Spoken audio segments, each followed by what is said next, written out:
Forte mobilisation de la population de la zone 3 dans la région des Savanes au premier jour de l'opération de recensement ici dans la préfecture de Tonne. Au lycée Nassablé, tout comme dans les autres centres de recensement de la préfecture, l'engouement de la population était grand. On a commencé le recensement spécialement dans la savane. On est dans la préfecture de Tonne, lycée Nassablé. On a bien commencé, tout est bon. Certaines machines sont défaillantes, mais on a appelé les techniciens, ils sont venus arranger tout ça là. Des cadres de Tonne se sont déplacés pour constater le déroulement de l'opération.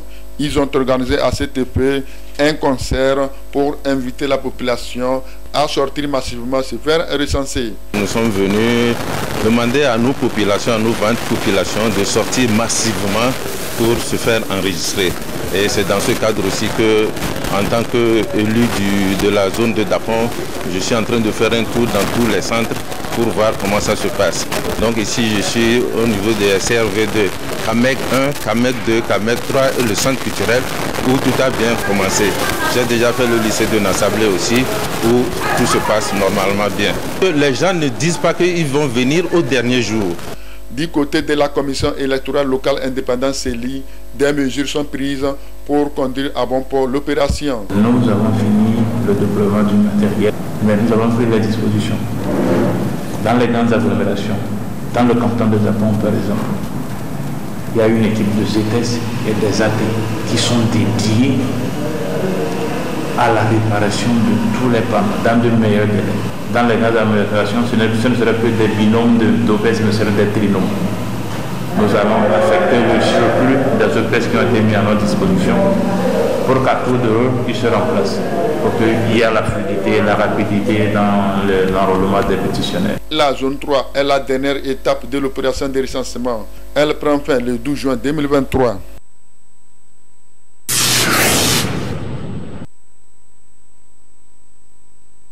Des longues files d'attente au niveau de chaque salle, c'est l'ambiance au premier jour du recensement dans la zone 3 à Kara. À l'intérieur des salles, les agents recenseurs mobilisés sont à l'œuvre pour enrôler un grand nombre à ces premiers jours du démarrage de l'opération.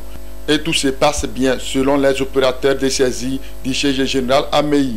On n'a pas de soucis. J'ai encouragé mes techniciens à faire plus, davantage pour pouvoir gagner un grand nombre. Au chef général Améi de Kara, tout se passe bien, il y a du monde. Selon les responsables des cellules COSA 1 et COSA 2, toutes les dispositions sont prises pour éviter des défaillances qui pourraient compromettre le bon déroulement de l'opération. Nous avons reçu tout le matériel nécessaire pour le recensement. Nous avons commencé l'initialisation des kits biométriques et cette initialisation a été suivie immédiatement du déploiement du matériel de recensement sur le terrain.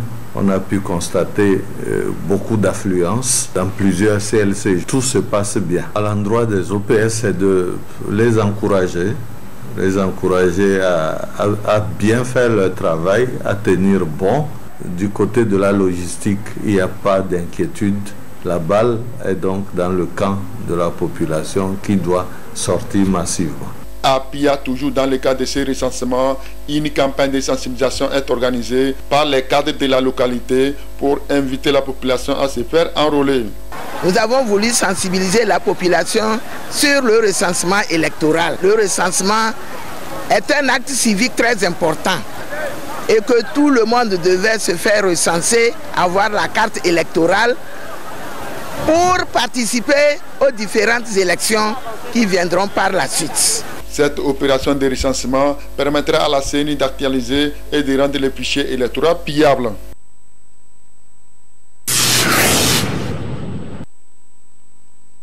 Pas de gouttes d'alcool pendant la grossesse. C'est le conseil que les professionnels de santé donnent le plus souvent aux femmes enceintes. Ces futures mamans que nous avons rencontrées en témoignent. J'ai entendu parler de ça. C'est pas bon pour une femme enceinte de prendre de l'alcool parce que ça peut endommager sa grossesse. Ce sont les sages-femmes. On nous enseigne aussi à l'école, tout ça là. Parfois tu peux sortir, il y a certaines nourritures, tu as envie de manger comme l'alcool ou bien quelque chose, mais tu te retiens pour pouvoir écouter les conseils de sages-femmes et pour pouvoir garder le bébé en bonne santé et toi-même la maman. Il est à noter que certaines femmes enceintes s'adonnent allègrement à l'alcool avec des prétextes d'envie exigés par la grossesse. Cependant, boire de l'alcool pendant la grossesse est toxique pour la maman et surtout pour le fœtus et peut entraîner des complications graves. Les conséquences, on peut citer entre autres le retard de croissance intra-utérine.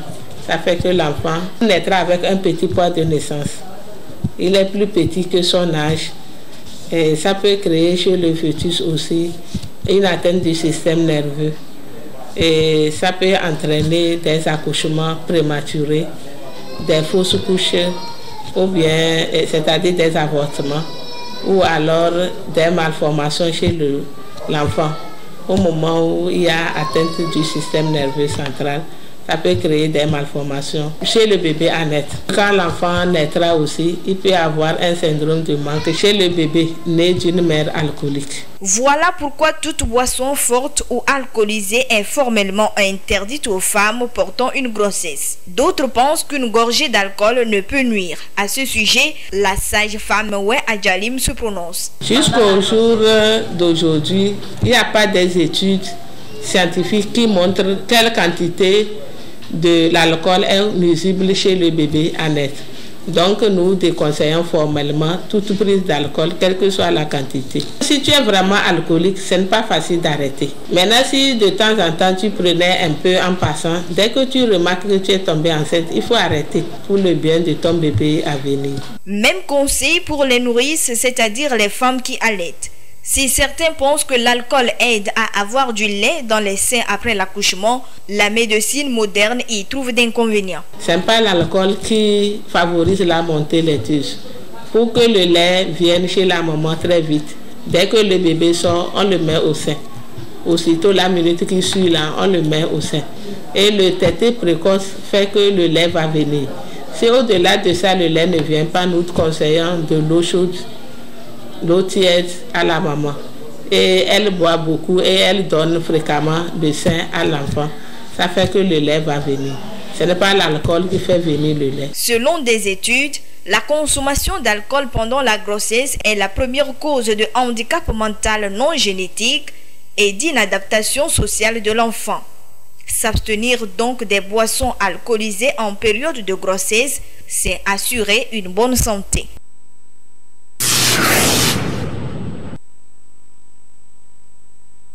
Le gouvernement togolais a fait de l'agriculture un secteur clé pour le développement du pays. Dans ce sens, les autorités du pays ont initié les forats des producteurs agricoles du Togo FOPAT dans les 5 régions du Togo pour le compte de cette année 2023.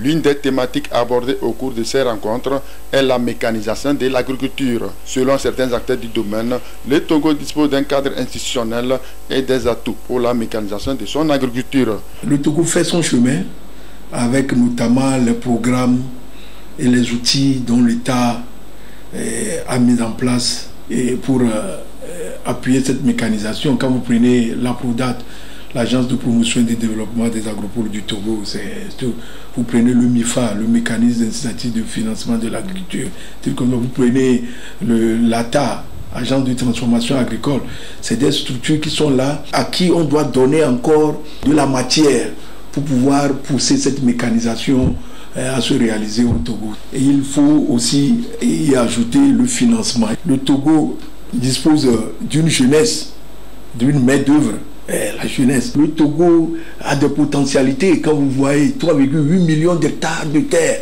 non exploitées, vous voyez les fleuves qui peuvent nous permettre de maîtriser l'eau. Quand vous mécanisez, vous pouvez exploiter de grandes surfaces. Et vous pouvez aussi produire plus. La société Calafi, depuis 2007, mène beaucoup d'actions dans le domaine de l'agriculture en fournissant des intrants agricoles améliorés, que ce soit les semences, que ce soit les engrais améliorés, et donc des conseils aux producteurs. Nous aménageons aussi les terres avec des outils performants. Nous faisons des services de labo au profit des paysans. Ce sont des labos payants que la société fait. Pour atteindre les objectifs, du chemin reste à parcourir. Malgré les terres disponibles chez nous, nous peinons toujours à mettre des outils performants pour le développement de cette agriculture. Nous devons réorganiser les vrais producteurs à la base et mécaniser surtout le secteur.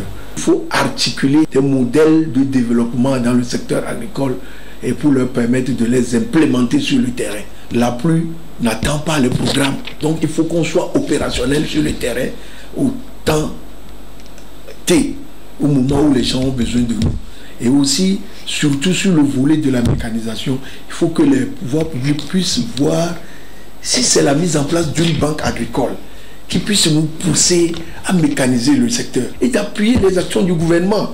Le secteur agricole participe à plus de 40% à la constitution du PIB au Togo et emploie près de 2 tiers de la population active. Développer ce secteur permettra de lutter contre la pauvreté et de créer des emplois.